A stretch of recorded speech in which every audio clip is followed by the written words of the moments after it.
Good morning, everybody, and welcome to the 36th meeting of this year for the Rural Affairs, Climate Change Environment Committee. Remember and switch off your mobile phones and so on the Effect broadcasting system. We have apologies from Alex Ferguson. We're expecting two other members to arrive late, Cara Hilton and Claudia Beamish, who've given us good reason to be so. Agenda item 1 is a decision on taking business in private. The first item today is for the committee to decide whether to take the following two items in private at the next meeting: consideration of its response to the Standards, Procedures and Public Appointments Committee's review of EU rules, and consideration of its future work programme. Are we all agreed? Yes. We are agreed. In that case, we'll move on to agenda item 2, which is subordinate legislation. The second item today is for the committee to consider two negative instruments: the Litter Fixed Penalty Scotland Order 2013 and the Flood Risk Management Designated Responsible Authorities Scotland Order 2013. Members should note that no motion to annul has been received in relation to these instruments, and I refer members to the paper. Do members have any comments on either of these pieces? Graham Day. Simply to very much welcome the fixed penalties on litter. I think they're a very welcome step forward in the tackle on this blight. Part of a range of measures, obviously, but very welcome. Nigel Don. Concur. I mean, as I walk around my constituency, the amount of litter that's just thrown onto the verges from passing cars is absolutely appalling. Clearly, this is not the only part of the process, but I think anything that helps people to understand they shouldn't do it is welcome. Okay, Dick Lyle. Yes, can I also concur with my colleagues, convener? I think it's very welcome. I abhor people who throw away litter. All they need to do is put it in a litter bin, the nearest bin, and generally most people are only yards away from a bin, and I certainly concur with this proposal. Yes, concurring also, but just to note, fly tipping is a blight on some very nice parts of Scottish countryside, and I would like to note here that fly tipping fixed penalties going from £50 to £200, a quadrupling is most welcome. Very good. I think that we're all agreed that we very much welcome these. It might well be something that we want to say something about as a committee, given that this is part of the process that we've been involved in, and we can think about that later. So thank you, members, for that. We move on to agenda item 3, the proposed draft Agricultural Holdings Scotland Act 2003. And the flood risk. You've got a point? You covered both. We covered both of them. Just didn't say anything about it. Okay. Yes. Sorry, we will move on to agenda item 3, which is it's the final agenda item for today, but the major one, on the proposed draft Agricultural Holdings Scotland Act 2003 Remedial Order 2014. And we welcome the officials from the government who are handling this. Good morning to David Balhari, Project Team Leader, ECHR Compliance Order, and Ashley Pitcairn, the Solicitor and the Director for Legal Services in the Scottish Government. Good morning. I refer members to the papers. We are not going to have opening remarks, but we're going to go straight to the questions that we have. So I'll kick off with the first one, which is, if you can tell us what other actions were considered in deciding how to rectify the legal defect, and what are the compelling reasons for making a remedial order rather than taking any other action? Can I just ask for clarity, is that question about legal process, or is it about in terms of options that are contained within the order itself? And do you mean the practical aspects or the legal aspects? I mean the background to why this order was framed in the fashion that it is, but so maybe why you made the decision that this was the route to travel. Okay, so maybe cover both if I can. So in terms of, it starts with the Supreme Court ruling, and in the shortest summary possible, what that requires is that landlords should be allowed a clear route to vacant possession. So that's the first thing, we had to do that. that the process of getting from where we are to vacant possession should be an orderly transition. That was key in terms of our considerations. That we should take account of both the interests of the tenants and the landlords. That we needed to be consistent. So as we go into the detail, we'll see that there are people or farms have ended up in different situations depending on the individual circumstances. And we needed to treat, insofar as was possible, those groups with consistency. And in terms of the option that we went for, we were informed by a detailed discussion with stakeholders. That's the sort of key bits of the background. There was an option to go from where we are now and just put in place legislation that allowed for instant vacant possession, if you like. We did look at that option. There was policy concerns about how fair that would be across the board. So we've opted not to go for instant vacant possession, but to do it over a period of time. In terms of the legal options to achieving that, there is a mechanism that allows for a convention compliance order to be used, and that was the one that we felt was the most appropriate in the circumstances. The reasons for going down that road were that the alternatives were either emergency legislation or a bill. And looking at the legislative timetable, there didn't seem to be enough time to put through a bill. The Supreme Court, in their ruling, had suspended their judgment for 12 months to allow a remedial order to be put in place. So the end date, if you liked, was set, albeit that we had the opportunity to apply for an extension if it was felt necessary. There was no guarantee that we would get it. So taking into account all those factors, it was just felt that the remedial order following the super-affirmative process that allows, in effect, 2 different periods, one of 60 days and one of 40 days for parliamentary scrutiny, was the best option under the circumstances. I think that gets us into that. Anyone with any supplementaries on that point? No? Okay. Graham Day. Thank you. Can I ask what tests, what legal advice have been taken or applied to ensuring that the remedy is compatible with ECHR? We have taken legal advice on that, and the Scottish Government's position is that the remedy is ECHR compliant. If I may, presumably.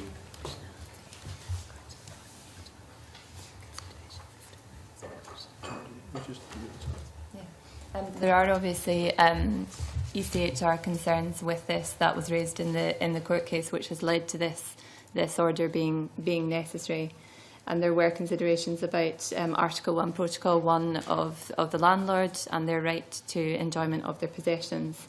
And obviously that's a question of proportionality amongst other things, and the aim which is ultimately sought, whether that's legitimate and how proportionate it is. And I don't know if it would be helpful to go through what that aim is and the proportionality concerns in relation to the landlord and the tenant. On the record.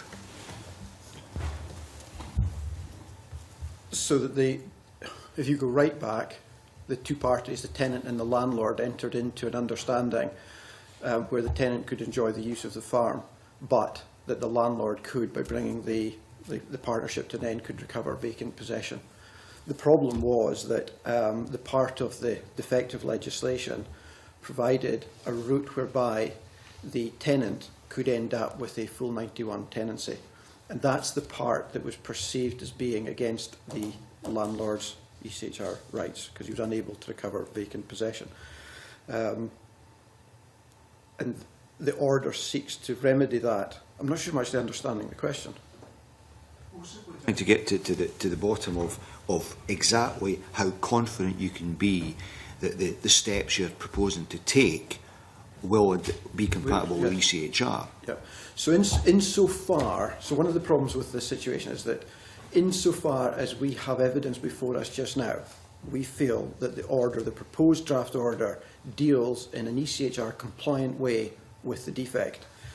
One of the advantages about the super-affirmative process is that the 60-day consultation period may flush out, may bring to light new evidence, and how that new evidence, if it does come to light, affects any ECHR issues is something that we'd have to look at in detail. Can I ask, and have you taken specific advice from people who are expert in ECHR? Will you have such people standing by as we go through the 60-day process to ensure that what we end up with is cast iron compliant with ECHR as far as it can be? We've taken It's difficult, I think, sorry, to go into too much detail because we are mindful of the ministerial code and underlying legal advice that is tendered. What we can say is that the Scottish Government's position is that this is ECHR compliant, that the main issue in the judgment, one of the points was that there was an arbitrary date, that people were being treated differently depending on when they'd served their dissolution notice.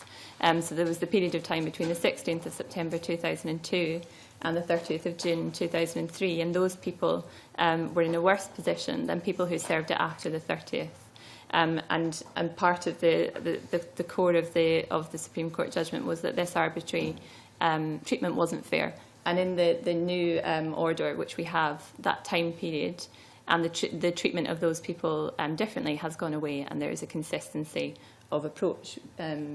That's what the order is drawn out to do. That's the policy objective of this, I would say.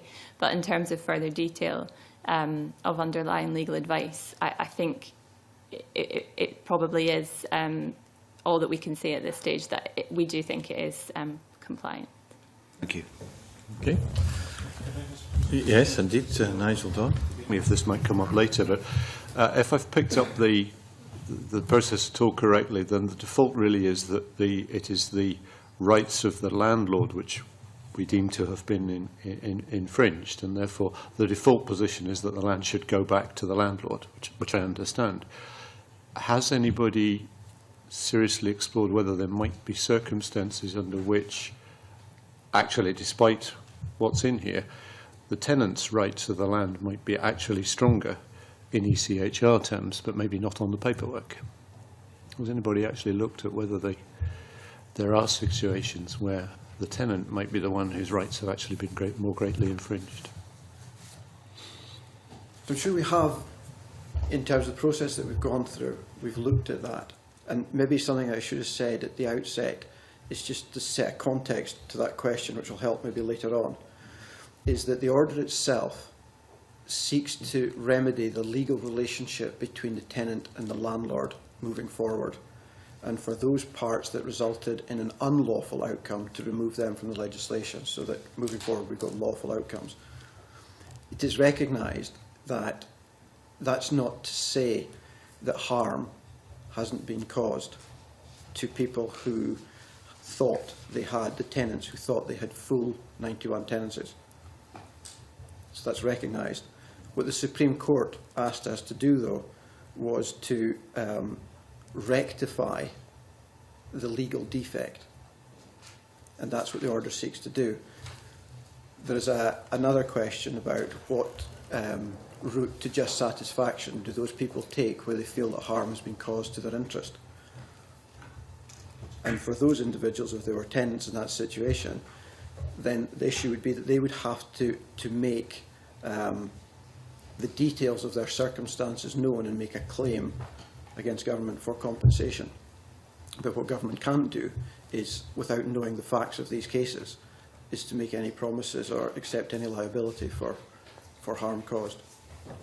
I understand that, and obviously compensation is something we'll come back to, but has anybody conceived of any circumstances, and I don't know what they might be, where actually it might be righter that the tenant keeps his 1991 agreement?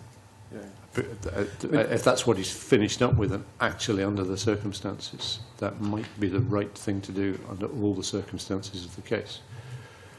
I think the Supreme Court judgment, so my understanding of past asked in a second, but the Supreme Court judgment is very clear that it is an unlawful outcome for the tenant through this defect of legislation, which is section 7210, to end up with a full 91 tenancy. So that the judgment itself is very clear on that, and that's what we've sought to address. Okay, thank you. Okay, that's fine. Jim Hume. Yes, thanks very much, Convener, and good morning. The Supreme Court allowed the Lord Advocate to apply for more time to remedy the effect, but the Scottish Government has chosen not to apply for more time to allow a greater level, of course, of consultation. Why was that? So I'm not sure it's fair to say that we've chosen not to apply. It's that in approaching this problem, we're aware that those people who are directly affected themselves would like to bring an end to the uncertainty. That there was a time period that the Supreme Court had said that at the start was deemed a reasonable time period within which to find a solution. As I said earlier, we do hold in reserve that if there are issues raised which present legal complications or require more scrutiny, we still have an option to go back and ask for that extension should it be necessary. And as things stand at the moment, having gone through the stakeholder consultation, having drafted the order, we haven't felt it necessary or had a reason to ask for that extension. Thanks very much for that. And what's your views on time barring at the moment? You know, if people are looking for remedies, etc., they may have a time bar of a year or 5 years. Has the government looked into that? Is that something that you said? Yeah. I think, sorry to have a slightly bland response, but I think again on that point we would say that on that point the Scottish Government is of the view that is not a difficulty and not an issue that would present itself. It may be that on further reflection I am able to give further detail on that, and I could do that in writing if possible. But if it would suffice for now to say that it is the view that there is not a difficulty on that front. That'd be quite useful if upon yes. reflection you think differently. Yeah, thanks. Good. Angus MacDonald. Thank you, Convener. Good morning. You've already mentioned the stakeholder consultation, which we're aware has included the Scottish Tenant Farmers Association, NFUS, RICS, SLE and the Scottish Agricultural Arbiters and Buyers Association in the process of coming up with a solution to the legal defect. Given the responses that you've received to date, are all the bodies satisfied with the proposed order as the appropriate way to fix the problem? So I can, in responding, pick up on the word satisfied. What's recognised and what came out strongly from the consultations that we had with the stakeholder bodies is that there's a separation between, there's an understanding of law and the legal process that's required to go through to remedy the defect. And distinct from that, there's also recognition that harm has been caused. So almost challenging the need for a legal solution. Nobody's really challenging that. Nobody's challenging the method. The only thing that's sort of been discussed, if you like, is not whether or not the landlord should get vacant possession, but it's how to do that in order to allow for an orderly transition. That doesn't mean to say, though, that for those bodies that represent the tenants' rights, that they are not disappointed, concerned for their members' interests, because they recognise that their members felt for a period of time, for years, that they had full 91 tenancies, and that's going to be very disappointing to them, and they would be asking for government to look closely at those cases to see whether there are any better outcomes that could be looked at.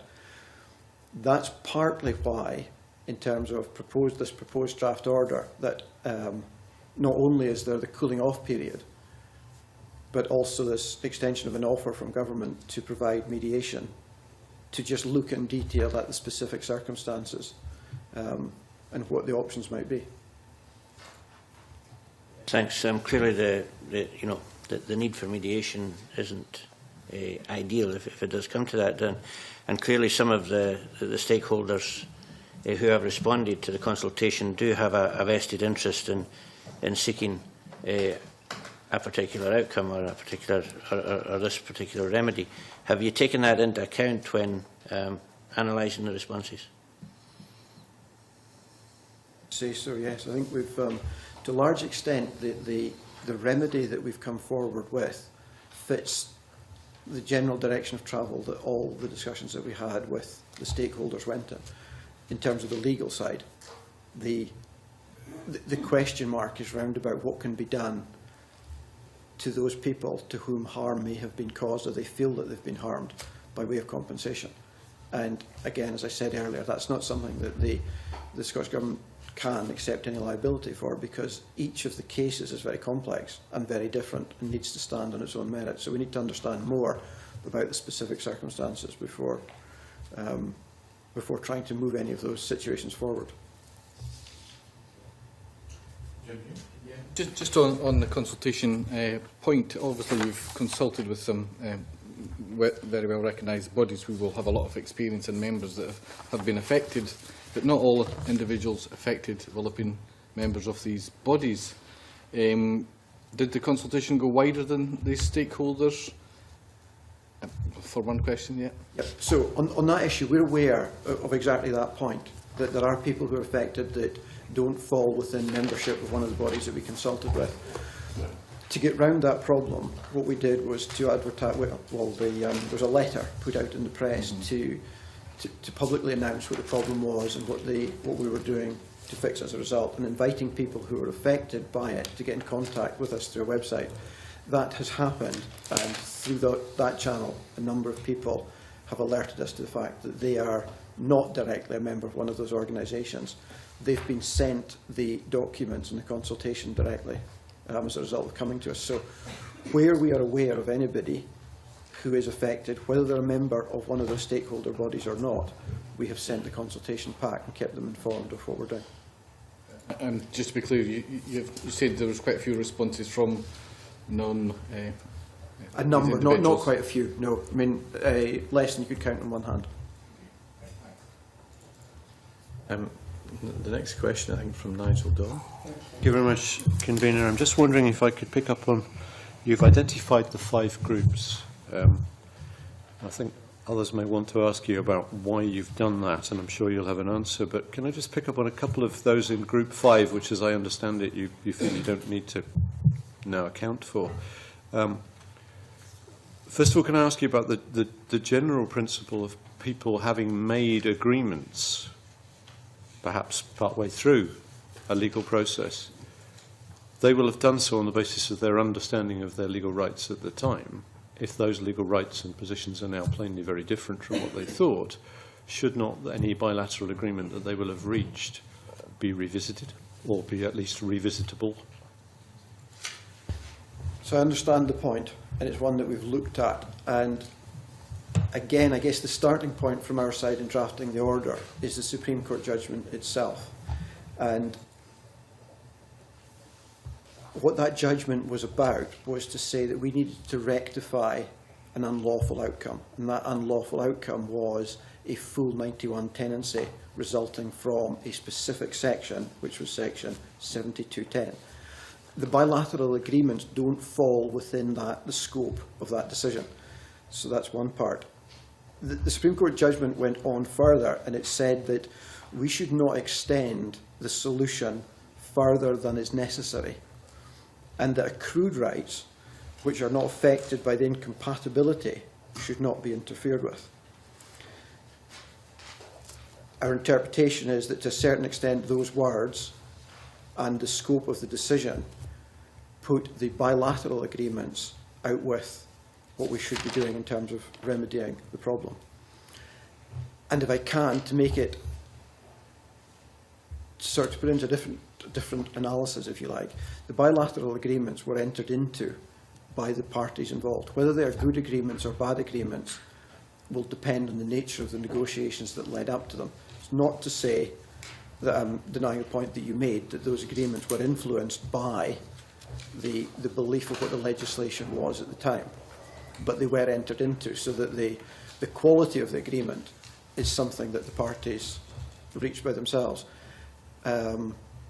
Whether harm was caused through those agreements is a different matter, and again we've spoken about harm and how that can be addressed, but we didn't see it as part of there wasn't a need to remedy the legal relationship, because all those bilateral agreements that we're aware of are lawful as they stand at the moment in their own right. So you're worried about the lawfulness of the agreements and its consistency with the Supreme Court judgment, yes. not actually whether pounds, shillings and pence should be changing hands, and some of those numbers might actually be very big. Yes.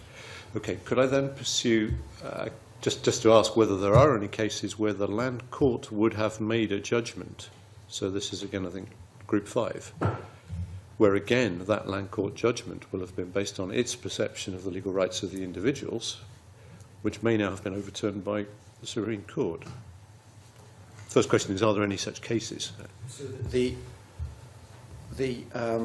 interlocutors orders issued by the Land Court that give effect to bilateral agreements was a mechanism that allowed the parties to take their proceedings out of the court.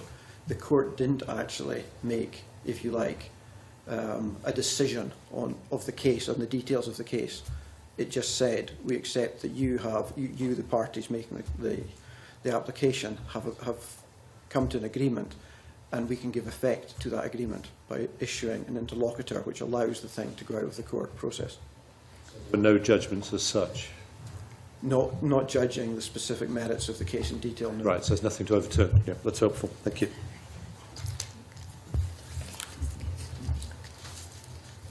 Thank you. If there weren't any, there weren't any. Thank you, sir. Okay, thank you. Jim, we'll go on to your question next. Oh, you want to go on that one? Yes, that's fine. We've got 5 groupings, and it's believed that there's 20 persons affected in groups 1, 2 and 3, but we don't have numbers on groups 4 and 5. But, sorry, you want to interject already? Looking over the paperwork, I realised that there's used the wrong word there. So where it says 20 persons, I think it would be better that it was 20 farms. Okay.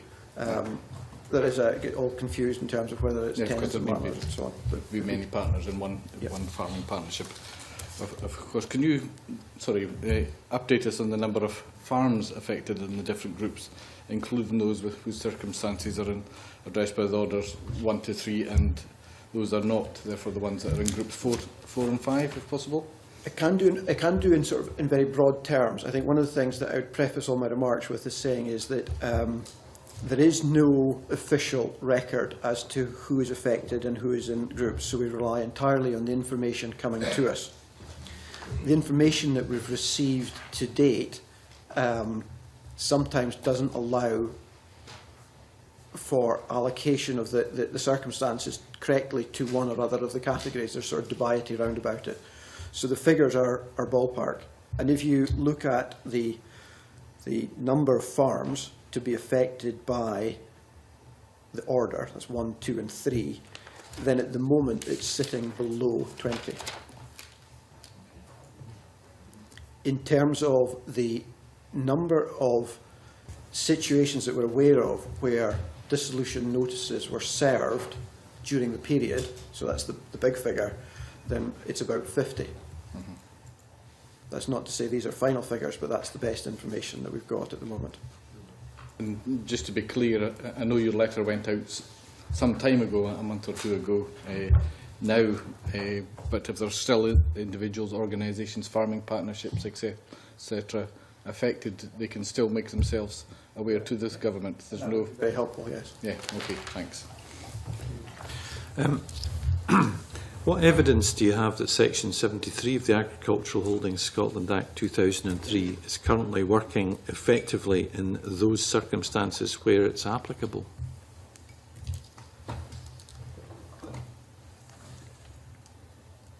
That's a good question.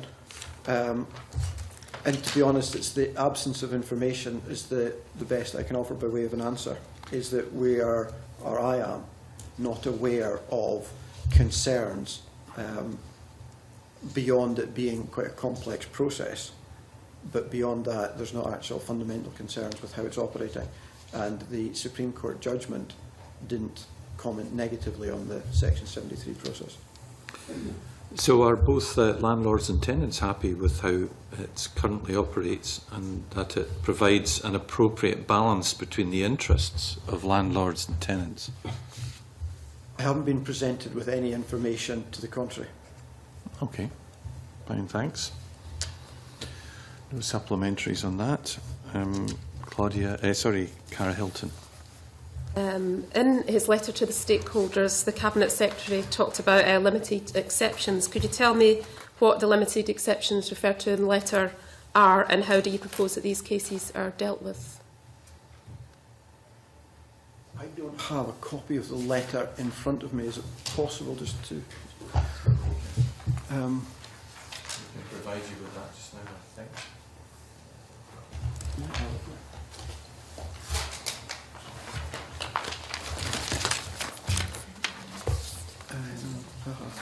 Just want to know what the exceptions were, what the context was. There is a direct quote that we can give you, perhaps, to the section concerned, which...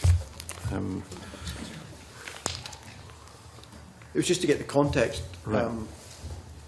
Well, in the letter to the stakeholders, the Cabinet Secretary stated, subject to certain limited exceptions to be in the affected group, you would need either to have served or received a dissolution notice for a limited partnership between the 16th September and the 30th June, 16th September 2002 to 30th June 2003.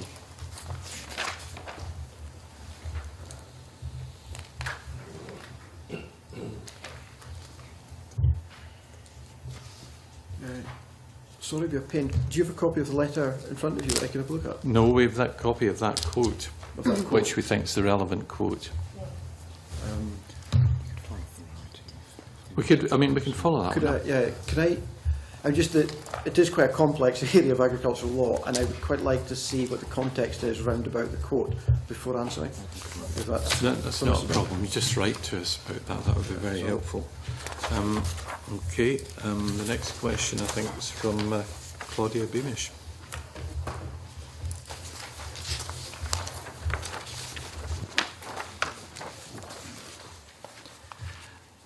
Good morning.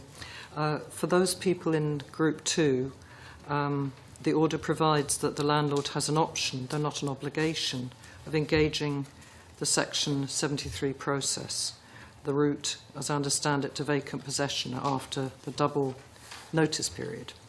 I hope I've got that right. By serving the notice to the effect during a 12-month period starting from November the 28th, 2014, to allow a cooling-off period. The Scottish Government is offering to assist with mediation, as you've already highlighted, in these cases if required.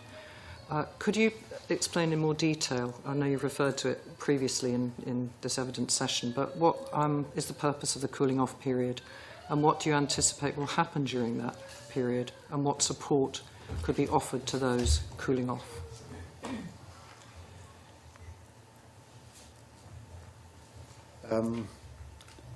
So first of all, just take in terms of the mediation process itself. The mediation is only an option if both parties agree.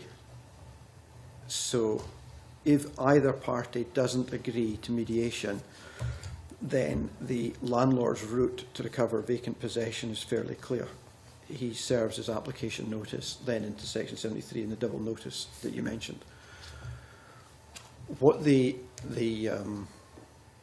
ideal outcome, maybe that's the way to answer it, from the mediation is that both parties do agree to mediate without commitment in terms of to any outcome.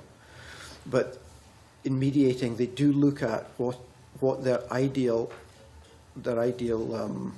outcome is. So it could be that for some of the situations that we're aware of, those that have full 91 tenancies, an ideal outcome may be somewhere not necessarily a full 91 tenancy, but a longer period to allow them to wind down the farm business. There will be issues about investments that have been made on farms, and associated with those investments there's something called WAGO, which is the monies that the landlord has to pay. So those will have to be looked at. So the ideal is that people, the landlord and the tenants, mediate to try and find out what their ideal outcome is and what the barriers are to them achieving that. And then ideally that, if necessary, that they involve Scottish Government during the mediation process to say, well, look, these are the issues that prevent us getting to an ideal outcome. To what extent Are you willing to engage and help us solve that? So, but the mediation process is open. I mean, it's a very, it's very open-ended, and the parties can take it where they want. But in proposing it, that's what we're hoping happens. Does that? Yes, I think so. Yeah. I mean, tenant farmers who I represent, a small number, but have highlighted their concerns about what they would see as their own human rights in this, and I appreciate that the ECHR order didn't encompass that, and I think other colleagues are going to lead on to the compensation issue, but I just want to highlight that and wonder if you have any remarks to make about that.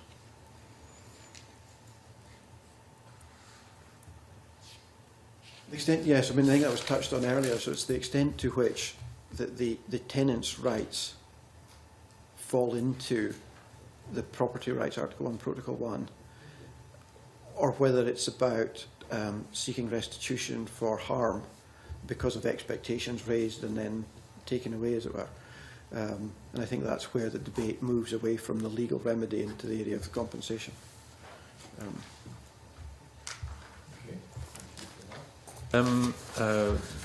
Dick Lyle, next question. Thank you, Convener. Good morning, Mr. Bulhari. Do you actually think we've got ourselves into a real fix over this? 10 years ago, the then Scottish Executive brought in an act which wasn't fit for purpose. We now find that the Supreme Court are saying, and I think you said, called it an unlawful outcome. We have tenants, and I think you touched on it slightly earlier, and you may correct me, in regard to compensation. We have farmers who have basically got into a situation where they're trying to go through the law courts to remedy this. They've had a lot of hassle, they've had a lot of stress, the families have suffered, they expect to loss expected livelihoods. So what would you say to the Scottish Tenant Farmer Association, who rightfully say, I believe, that tenants who have undergone legal battles to retain their farms must be compensated, not only for legal expenses, but also for the time, stress that the families and themselves have suffered, and the loss of their expected livelihoods? I'll give notice of a second question after this one, by the way.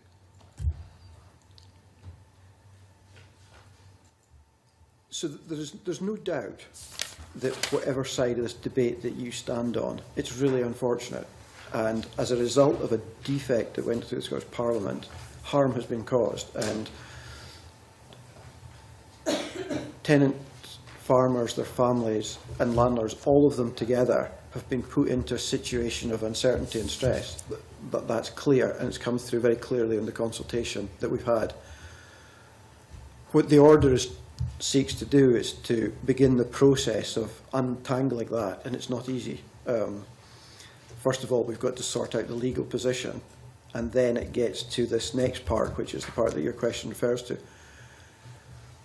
One of the reasons why the order itself doesn't put in place generic compensation as was discussed with stakeholders is that the specific circumstances of the relatively small number of cases that are involved, this is below the 20, are very complex, and it's just they're so different that they need to be looked at in detail. And the Scottish Government's position is that yes, they would like to do that, and we've put in place a process of mediation to allow those details to come to the fore. Once we have those details, then we can reflect further on what the best solution is. But just to be clear, that I mean, mediation and compensation are obviously separate issues, and mediation is about trying to resolve the issue. For anything else, the government couldn't accept liability for anything that they don't know the details of, and each case will vary widely depending on what the facts and circumstances will be. Yes, but that really is no answer at all. Mediation is fine. You know, we know because of a Scottish Executive, and I'm saying that a Scottish Executive 10 years ago act wrongly put through, people have went through stress, legal situations. Lawyers, with the greatest respect to the profession, don't cost very little, they cost a lot. And at the end of the day, we have, I believe, to both parties, to tenants and to landlords, we caused it. The Scottish Parliament caused it. So the same as banks caused PPI and are now making restitution of millions of pounds to people. What restitution are we going to make? Are we just going to fix the order and then walk away and say, well, we'll mediate for you, but we're not going to give you any money? So are we basically saying we're not going to compensate? No, I don't think that's fair. I think that the government is in a difficult position. So one is it can't take on liabilities for situations that it doesn't know the details about. There's a clear distinction in terms of how this work has been taken forward, that there is a group for which we are proposing to provide mediation to help the parties begin the process. We've been absolutely clear to everybody all the way along that if they feel that harm has been caused to them, then they can make claims against the Scottish Government. Those claims will be looked at in the context of the merits of each of the nature of the claim. So there's an awareness of it, but there's a great difficulty in generically accepting liability. I think we've got to be careful about this area because we've explored it considerably. Just a small, are we prepared to look at these claims sympathetically? That's all I want to ask. So, to avoid sounding totally inhuman, they have to be looked at in the facts and the merits of the case, and that's what matters. Perfect. Thank you, I think we move on to another question about this from Graham Day. Yeah, I recognise it's a very difficult question to answer given what we've just discussed, but do you have any estimate of the potential scale of compensation that might be required, except that may be impossible to answer?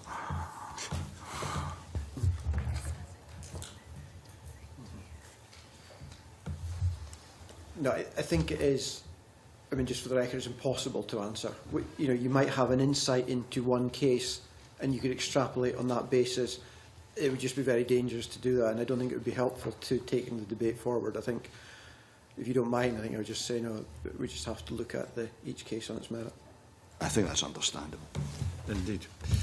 Well, I'd like to thank the officials for giving us this background just now. We obviously are going to explore this with stakeholders and the Minister in due course. We've got to look at their views on these things, and we'll be able to come together with a report that helps this process, I hope. We recognise that you've been put in a position to solve a particular legal anomaly that's extremely difficult, and that there are all sorts of circumstances around it that are not measurable at this time. We would be pleased if you could write to us on the point that we made earlier, and we thank you for your contribution today. Thank you. The details of the next meeting are that we will hear from the Minister on the Land Reform Act modification order and its accompanying statutory guidance, and the committee will also consider the Standards, Procedures and Public Appointments Committee review of EU rules and its future work programme. And I formally close this meeting now.